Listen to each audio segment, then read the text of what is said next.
Saudi Arabia does not have a price target for oil.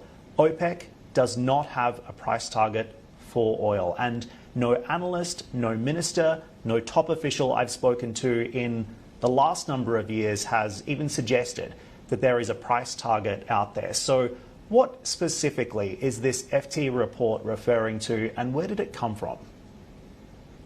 Good morning, Dan. You're absolutely right that OPEC as a whole and Saudi Arabia in particular, they don't set a price target. If they do set that price and they control production, then they are officially behaving like a cartel, which they constantly remind us they are not. Now, this reference to $100 oil price is primarily the fiscal break-even oil price that the IMF usually refers to.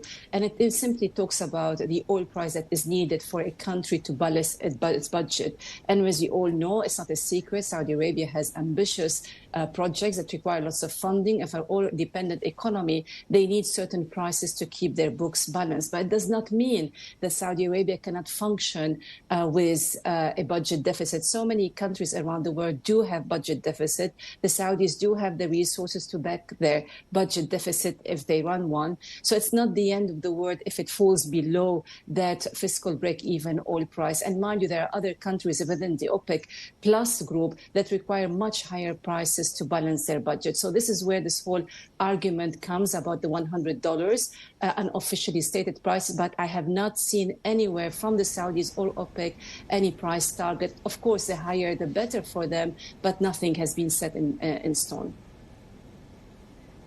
That's exactly right. So in the FT report, it also suggests that we could potentially be seeing a shift in Saudi/OPEC strategy here. That would be a pivot to focus on market share rather than supply balance here. Is this a warning shot on OPEC compliance, do you think? Actually, that's how I would like to read the article. I don't know, what is this official source for the article? But of course, it carries some credibility since it is published in the FT.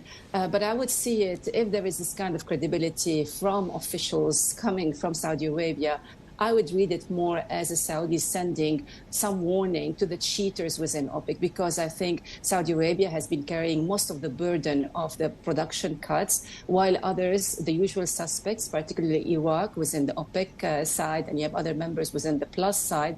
But Iraq in particular has been constantly overproducing, despite its promises that it was going to compensate. And I understand why the Iraqis are doing that.